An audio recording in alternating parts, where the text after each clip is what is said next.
नमस्कार दोस्तों, आज हम सुनेंगे मोहिनी एकादशी की पावन कथा, जो भगवान विष्णु की कृपा पाने और पापों से मुक्ति दिलाने वाली मानी जाती है। इस कथा को सुनने मात्र से जीवन में सुख, शांति और समृद्धि आती है। प्राचीन समय की बात है। सरस्वती नदी के तट पर एक सुंदर नगरी थी जिसका नाम भद्रावती था। वहाँ एक धर्मात्मा राजा राज्य करता था जिसका नाम था धृतिमान। वह राजा बहुत ही न्यायप्रिय और भगवान विष्णु का परम भक्त था। उसी नगर में एक धनी व्यापारी रहता था जिसका नाम था धनपाल। उसके 5 पुत्र थे, जिनमें सबसे छोटा पुत्र दुष्ट बुद्धि, अत्यंत पापी और दुराचारी था। वह शराब पीता, जुआ खेलता और बुरे संग में रहता था।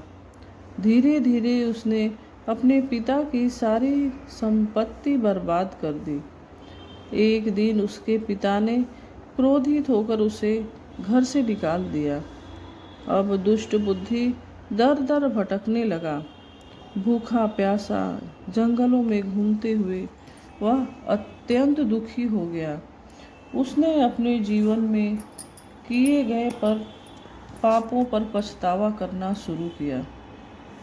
एक दिन वह जंगल में घूमते घूमते कौंडिन्य ऋषि के आश्रम में पहुंचा। वहां का शांत वातावरण देखकर उसका मन बदलने लगा। उसने ऋषि के चरणों में गिरकर कहा, हे महात्मा, मैंने जीवन में बहुत पाप किए हैं। कृपया मुझे कोई ऐसा उपाय बताइए जिससे मेरे सारे पाप नष्ट हो जाएं।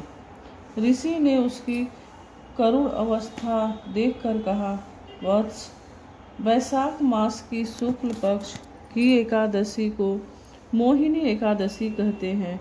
यदि तुम इस व्रत को विधि पूर्वक करोगे तो तुम्हारे सभी पाप नष्ट हो जाएंगे।